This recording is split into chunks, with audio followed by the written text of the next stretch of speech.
चलना शुरू। चलिए बहुत बढ़िया। चलिए मतलब आज का जो टॉपिक है बाबू, हाइड्रोजन परमाणु का बोर सिद्धांत। क्या पढ़ेंगे रे जिला? बोर सिद्धांत पढ़ने लिए हैं। लिखिए हाइड्रोजन परमाणु का बोर सिद्धांत। हाइड्रोजन परमाणु का बोर सिद्धांत।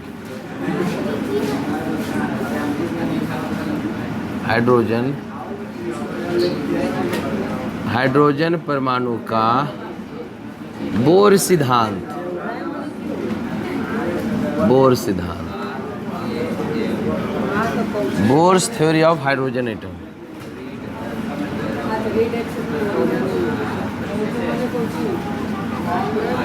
थ्योरी ऑफ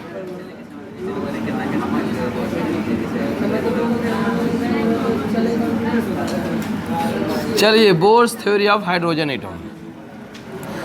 मतलब बोर साहब बताएं कि एकल इलेक्ट्रॉन के लिए केवल काम करता नहीं, चलो उसी का नहीं सिर्फ स्पेक्ट्रम की व्याख्या कर पाता है। तो हमें बोर का हाइड्रोजन परमाणु का सिद्धांत पढ़ रहे हैं, क्लियर है? हाइड्रोजन परमाणु का बोर सिद्धांत। हाइड्रोजन परमाणु का बोर सिद्धांत। चलिए बोर सिद्धांत में क्या करना पड़ेगा बाबू? चलिए हम सबसे पहले हाइड्रोजन के हम जानते हैं एक उसका होता है, क्या होता है? परमाणु संख्या एक होता है। बोला हाइड्रोजन में एक परमाणु संख्या बाबू, इसका मतलब कहेंगे उसके नाभिक में एगो प्रोटॉन होगा, धनावेश होंगे, और उसके बाहरी कक्षा में एगो इलेक्ट्रॉन गति करता होगा। इन नियम है। अरे बोर साहब यही बताएं कि भाई जो इलेक्ट्रॉन होगा वो परिक्रमा करेगा नाभिक के चारों ओर, नहीं वृत्तीय कक्षा में परिक्रमा करेंगे। तो हाइड्रोजन परमाणु एकल इलेक्ट्रॉन वाला परमाणु है और उसमें एक इलेक्ट्रॉन होता ही है, तो एगो धनावेश भी नाभिक के अंदर होगा, क्लियर? तो मान लेते हैं जिला, सुनिए यहाँ पर दो माना क्या गया है कि मान लो चला ये हाइड्रोजन परमाणु, क्या मान लेते बाबू? हाइड्रोजन परमाणु है कि नहीं?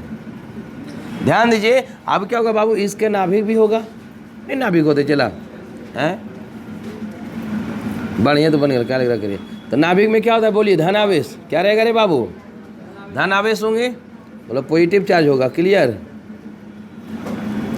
और किसके बराबर होगा? इलेक्ट्रॉन के बराबर। अरे प्रोटॉन होगा तो भी उस पर भी चार्ज तो इलेक्ट्रॉन नहीं बराबर होगा।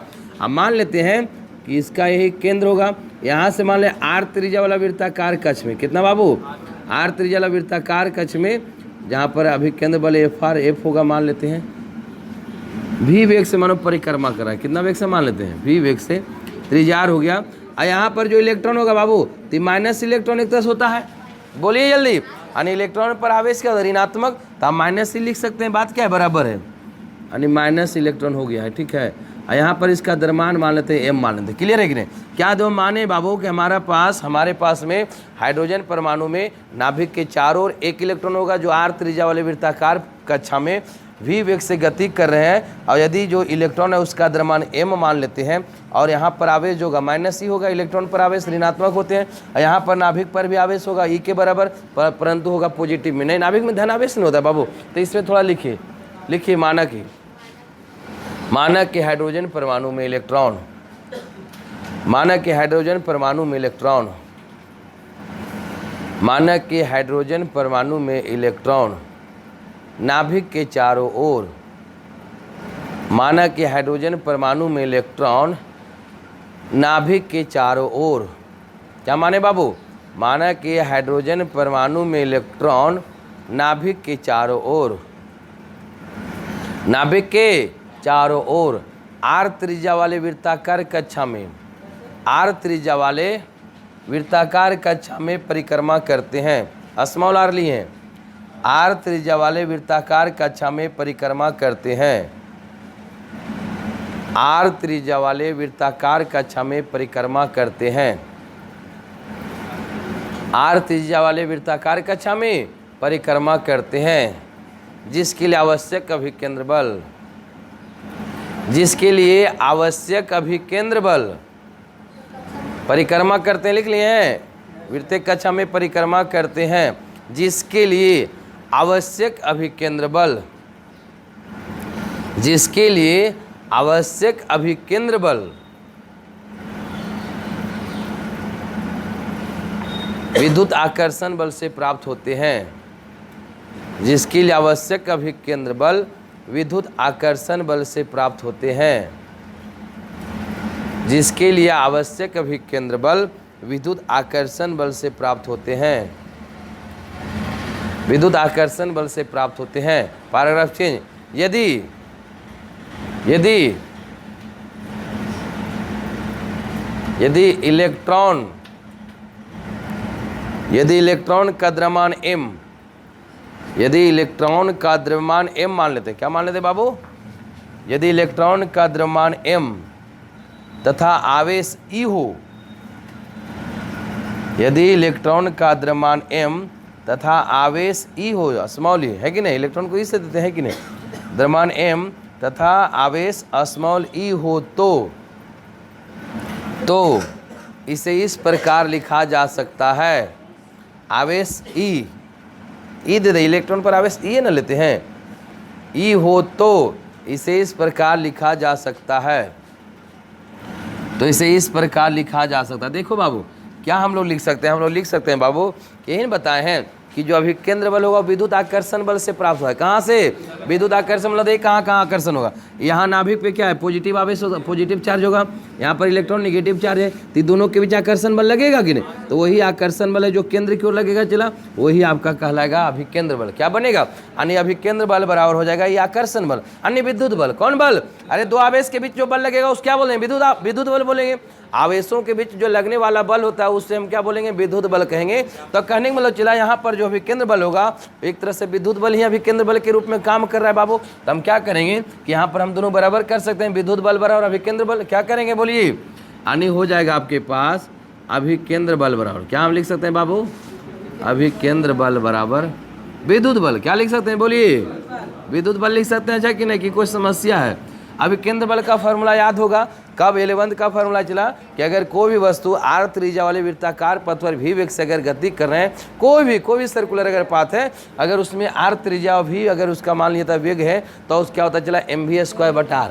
अभिकेंद्र बल का फॉर्मूला क्या फॉर्मूला बोलिए? mv²/r। ये आपका 11th का फॉर्मूला था, है कि नहीं? तो अभिकेंद्र बल का हम क्या रखते हैं? mv²/r। कारण क्या? m द्रव्यमान मानिए लिए, v वेग मानिए लिए, r त्रिज्या माना हुआ। क्लियर है कि नहीं? सब चीज माना हुआ है। तो आप बिल्कुल अभिकेंद्र बल। और याद है आपको इलेक्ट्रोस्टैटिक का एक फॉर्मूला यहाँ पर लगेगा, चला दो आवेश के बीच लगने वाला बल याद है? इलेक्ट्रोस्टैटिक में क्या होता है? चला कूलम के नियम के अनुसार, कूलम का नियम के अनुसार होता है चला F बराबर 1/4 पाई एप्सिलॉन नॉट। याद होगा K का मान था दोनों आवेश का गुणनफल Q1 Q2 बटा r²।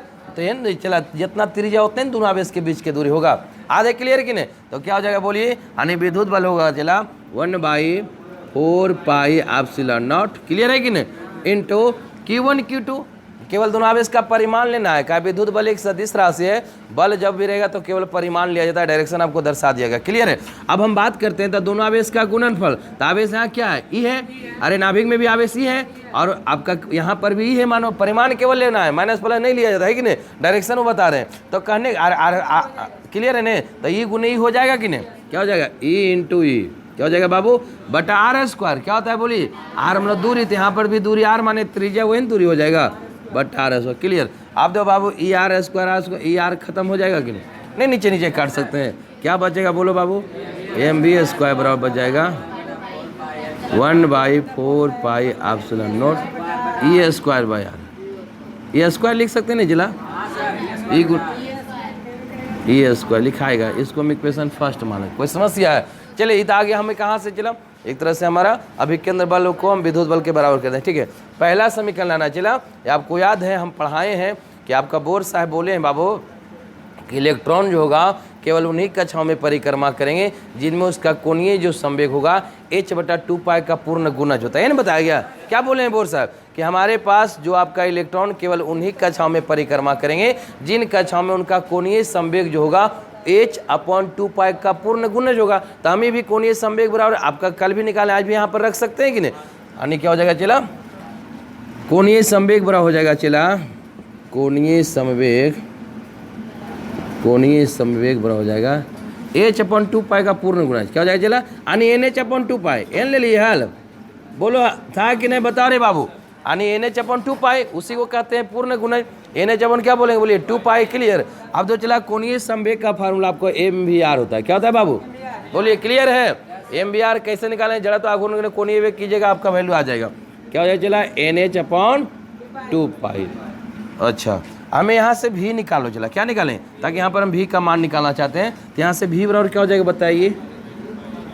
NH बट्टा 2 पाई एम आर भागम दो, वी निकालना तो एम आर बचेगा, भागम भेज देंगे नहीं, तो 2 पाई के 2 पाई एम आर, इसको इक्वेशन क्या बोलेंगे इस तक? यहाँ तक कोई दिक्कत नहीं हो रहा है, बोलो रे चला, यहाँ तक कोई समस्या नहीं तत्काल में, मतलब समीकरण फर्स्ट और समीकरण सेकंड तक आप लोग को समझ में आ गया है कि नहीं? अब हमें क्या करना चला, हमें मेन आर निकालना है कि कितना वाला त्रिज्या में परिक्रमा कर रहा है, क्लियर है नहीं? हमें चला जो कक्षा में इलेक्ट्रॉन गति कर रहा है भाई, इलेक्ट्रॉन गति कर रहे हैं तो उसकी त्रिज्या हमें निकालना है, आर निकालना है, कुछ नहीं करना है। समीकरण फर्स्ट में समीकरण सेकेंड का मान यहाँ वी है कि नहीं, वी का मान आर के टर्म में रखिए, आपका आर निकल जाएगा, क्लियर है? क्या बोल रहे हैं बाबू, हमें आर निकालना, आर क्या है, कक्षा की त्रिज्या है, तो हमें निकालना चला। हेडिंग आपका मिटा दे, चला कोई दिक्कत होता है, कोई काम नहीं की। चलिए अब हम बात करते हैं, चला इलेक्ट्रॉन के कक्षे की त्रिज्या क्या निकालना है, इलेक्ट्रॉन के कक्षा की त्रिज्या आर निकालना है, क्या निकालना है रे बाबू? तो क्या करना पड़ेगा इसके लिए, कुछ नहीं करना है, समीकरण फर्स्ट में समीकरण सेकेंड का मान रख दिए, क्लियर है? वी का मान रख दिया, आर निकल जाएगा वहां से कि नहीं? समीकरण फर्स्ट में सेकेंड का मान रखने पर, चलिए समय क्या है बोलो, एम बी स्क्वायर, तो रख दे डायरेक्ट, एम के एक बार लिख दे दो, चला एम को एम समझ लीजिएगा, वी एन रे बाबू, तो वी का मान ही पूरा रख दिए, देख लिया यहाँ पर वी स्क्वायर है, वी का मान कितना NH/2 पाई एम आर, इसके बाद में स्क्वायर कर देंगे, रख दिए डायरेक्ट, क्या है बाबू NH/2 पाई एम आर, इसका स्क्वायर तो इसका स्क्वायर हो जाएगा, कोई दिक्कत, बराबर क्या हो जाएगा बाबू, यानी 1 तो इसलिए ये स्क्वायर हो जाएगा, कर दिए 4 पाई ऑप्शन आर, क्लियर है कि नहीं? ई गुने ये स्क्वायर गुने 1 तो सही बात है। अब क्या है, चला स्क्वायर इसको कीजिए, एम को एम बोलो, एन स्क्वायर, स्क्वायर बोलिए, एन स्क्वायर हो जाएगा, चला एच स्क्वायर, इसका हो जाएगा 4 pi square M square R square, यहाँ तक कोई दिक्कत है? कैलकुलेशन है मतलब डायरेक्ट क्या हो जाएगा, e square upon 4 pi epsilon naught are, clear है? अब दो क्या होगा, चला यहाँ देख कर एम है, आई स्क्वायर खत्म, कैंसिल करना सीख लीजिए, एम यहाँ कट गया, दो चला ये नीचे नीचे कर सकता, इधर उधर नहीं कर सकता, आर है ये आर स्क्वायर खत्म, कट गया, कोई दिक्कत नहीं, दो चलाओ कुछ कटेगा देख लीजिए आराम। अच्छा हाँ, ये दो चला 4 से 4 कैंसिल, ये पाई स्क्वायर है, पाई खत्म, क्लियर समझ में आ रहा है कि नहीं? चलिए अब तो लगता नहीं कुछ कटेगा, बचे ऊपर में दो क्या बचा, N square H square pi M R बचेगा, क्या बचेगा, स्क्वायर ने सब कैंसिल हुआ है, पाई एम आर, क्लियर? यहाँ बच जाएगा ई स्क्वायर एप्सिलॉन, क्लियर है कि नहीं? अब हमें आर निकालना है, क्या निकालना है बाबू, इसको इधर गुना, जैसे भी आप सॉल्व कीजिए, इसको इधर गुना कर देंगे और इसको आर यहाँ इसको बटन भेज दो, डायरेक्ट कर दिए, आर बार निकाल दो डायरेक्ट, दो क्या होगा, तो ये हो जाएगा N square H epsilon naught, तो इसको तिरछे गुना कर रहे हैं, ठीक समझ लो, तो एप्सिलॉन नॉट हो जाएगा N square H square by, आई बाकी यहाँ भागा आर जब भेज दें, क्लियर? तो पाई एम ई स्क्वायर क्या बच जाएगा, यही बच गया R, pi M E square हो गया, क्या बात नहीं, चला ये निकल गया आर, क्या निकल गया, देखिए परेशान ना हो जाएगा, इसको यहाँ 30 से गुना किए तो epsilon not an square H square, E square को जब है आर हो जाए, चल गया मान लो, तो आर का मान निकल गया डायरेक्ट, पाई एम ई स्क्वायर, कोई दिक्कत है? ये हमारा आर निकल गया त्रिज्या, जो कि बहुत इंपॉर्टेंट फार्मूला, क्लियर है ना, बहुत इंपॉर्टेंट फार्मूला हो गया। अब हमें चला अगर हाइड्रोजन के लिए निकालना है, किसके लिए, हाइड्रोजन, तो हाइड्रोजन में एक ही कक्षा होता है, चला तो एन का मान 1 रख दीजिए, हाइड्रोजन में एक ही कक्षा होता है, तो आपको स्पेशल अगर हाइड्रोजन के लिए 4 हाइड्रोजन आइटम, तो n इक्वल्स टू 1 रख देना, क्या रखना है बाबू, n इक्वल्स टू 1 रखिएगा, बात बराबर हो जाएगा, इसीलिए r बराबर क्या है आपका, ये मेन जनरल फार्मूला हो गया, क्लियर है कि नहीं? अब r बराबर हो जाएगा, चला n का मान 1, तो epsilon not H square, direct कर दिया, जगह कम भी है तो एप्सिलॉन नॉट n का 1 रखेगा, तो 1 का स्क्वायर 1, कोई प्रभाव नहीं पड़ेगा गुना करने में, एप्सिलॉन नॉट बाई हो जाएगा पाई एम ई स्क्वायर, चलिए निकल गया हमें इतना, तो क्लियर है, लिखिए आराम से 2 मिनट। अच्छा इसको दिखाई नहीं, हाँ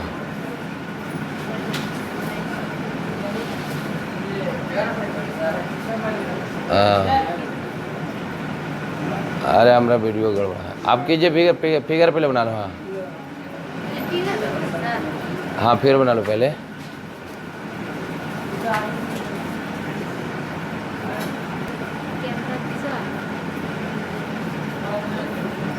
अब इसको स्टॉप कर दो, थोड़ा ठीक रहेगा। चलिए अब हम आने वेग निकालें। क्या निकालेंगे बाबू?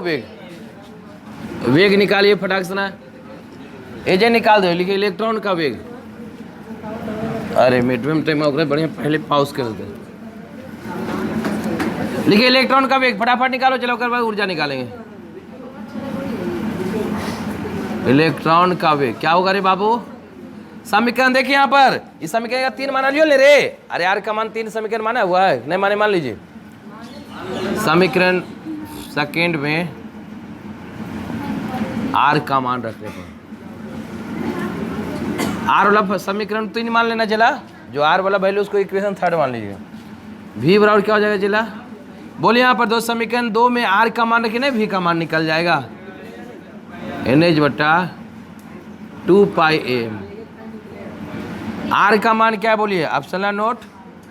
आर का मान क्या था? ये वाला बोला हाइड्रोजन वाला जनरल जो फार्मूला था, epsilon not n² pi M E²। ये ना लो बढ़िया देख लीजिए। आर का मान रख दो रे चला, यहाँ पर आर का वैल्यू हम यहाँ पर रख दें, सही नहीं? एप्सिलॉन n ठीक है, पाई एम E², क्लियर, ठीक है।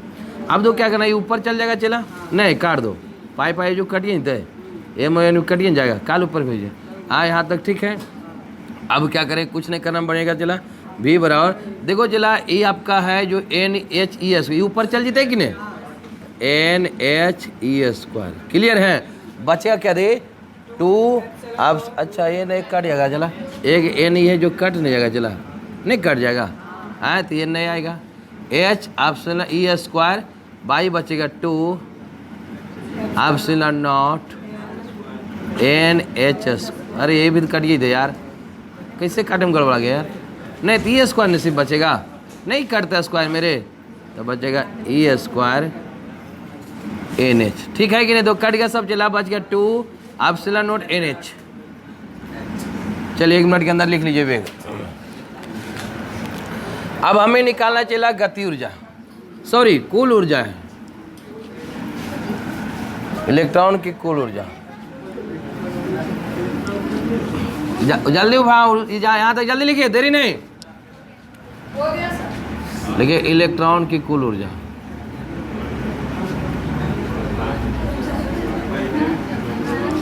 इलेक्ट्रॉन की कुल ऊर्जा दो बाबू कुल ऊर्जा होगा kinetic energy plus potential energy, clear है? इसका मैं काम में रह दिया अभी तत्काल में। अब दो क्या करना चला, लिखिए कुल ऊर्जा मतलब क्या होता है, kinetic energy plus potential energy, तो काइनेटिक एनर्जी निकाल लो। इलेक्ट्रॉन की गति ऊर्जा, इलेक्ट्रॉन की गति ऊर्जा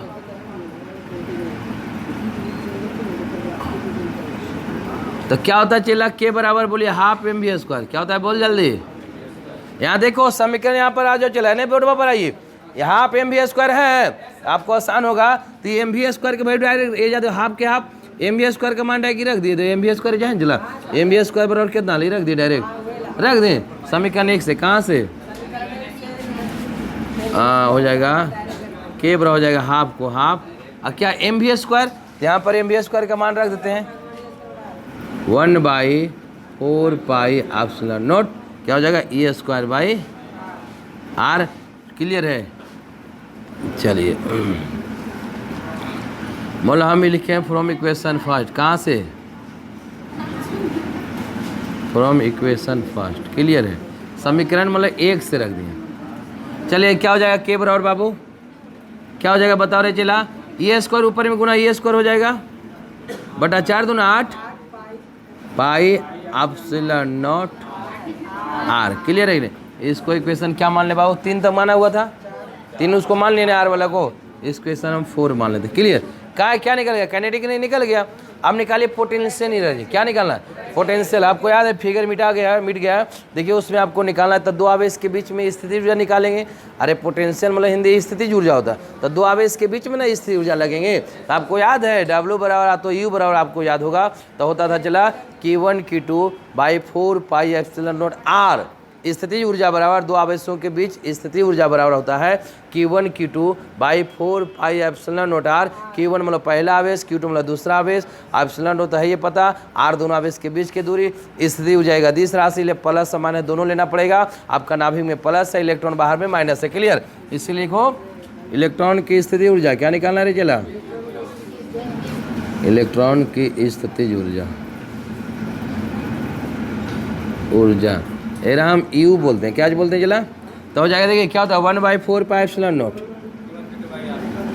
Q1 में पहला आवेश, तो Q1 मानो नाभिक में ही आवेश है, और दूसरा एक माइनस, ये दोनों एक प्लस और माइनस न खाली है। दे बल में आपको माइनस प्लस नहीं लिया था, वो डायरेक्शन बता दिया, आकर्षण बल लगता है। और यहाँ पर चला जो स्थिर ऊर्जा निकालना है, तो एक बार माइनस प्लस दो आवेश नहीं को, नाभिक में प्लस इलेक्ट्रॉन है और इलेक्ट्रॉन माइनस होता है, तो माइनस बटा आर होता है, R² R क्या हो जाएगा, आर दूरी, तो त्रिज्या जो दूरी हो जाएगा। क्लियर? पानी हो जाएगा चला यू बड़ा हो जाएगा चला, तो क्या हो जाएगा -C² क्या हो जाएगा रे बाबू, by 4 pi epsilon naught R। यही हो गया। अब तो कुछ करना नहीं, इसको एक क्वेश्चन क्या करना है 5। अब तो चला दोनों जब जोड़ देंगे तो कुल ऊर्जा में निकल जाए। क्लियर? दोनों जोड़ दीजिए, इसलिए इलेक्ट्रॉन की कुल ऊर्जा क्या रे बाबू, इलेक्ट्रॉन की कुल ऊर्जा, तो ई बड़ा हो जाएगा बाबू, क्या होता है kinetic energy plus potential energy. अरे kinetic energy plus potential energy, potential energy को यू से हम सूचित कर रहे हैं। क्लियर? कुल एनर्जी ई ले लिए, काइनेटिक एनर्जी का मान रख दे, क्या है बोलो, E² by 8 epsilon not, sorry pi epsilon not, ठीक था, प्लस क्या हो जाएगा बोले -E² by 4 pi epsilon naught R। अब तो क्या करो बाबू कि 4 पाई एप्सिलॉन का, चलो आने लघुत्तम डायरेक्ट पूरा ले ले, आसान आपको हो जाएगा, समझ में आने 8 हो ना आएगा रे, 8 पाई एप्सिलॉन नॉट R। यहाँ पर बचेगा E² प्लस माइनस यहाँ पर बचेगा 2E² नहीं, तो क्या बच जाएगा, ई बड़ा हो जाएगा चला 2 -E² हो जाएगा 8 पाई एप्सिलॉन नॉट R। ये आपको ऊर्जा आया चला। अब R का मान समीकरण 3 से रख दो, कि नहीं R का मान रख देंगे, समीकरण 3 से R का मान रखने पर ई बड़ा हो जाएगा चला -E² by 8 pi epsilon naught R का मान तो क्या है, एप्सिलॉन नॉट बोलो, R का मान एप्सिलॉन नॉट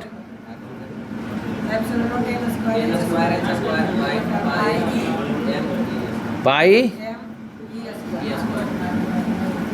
देख लो चला सही बात है। देखिए एप्सिलॉन नॉट हो गया 8 पाई एप्सिलॉन नॉट, R का मान एप्सिलॉन नॉट n² h² बटा पाई m E², सही है। अब इसको कैलकुलेट कर दो चला पाई और पाई कैंसिल, चलिए अब m कहीं नहीं है, E² ऊपर चल जाएगा, नहीं चला कुछ नहीं बचा, कोई दिक्कत आनी हो जाएगा, E बराबर हो जाएगा बाबू दो, यहाँ पाई दे, यहाँ दे पाई m E² ऊपर चल जाएगा, तो -E² है चला, एरम गुना होगा कितना m E², क्लियर, बटा क्या हो जाएगा 8 एप्सिलॉन नॉट स्क्वायर हो जाएगा, epsilon not square n² h², ये आगे ये छोड़ दिए।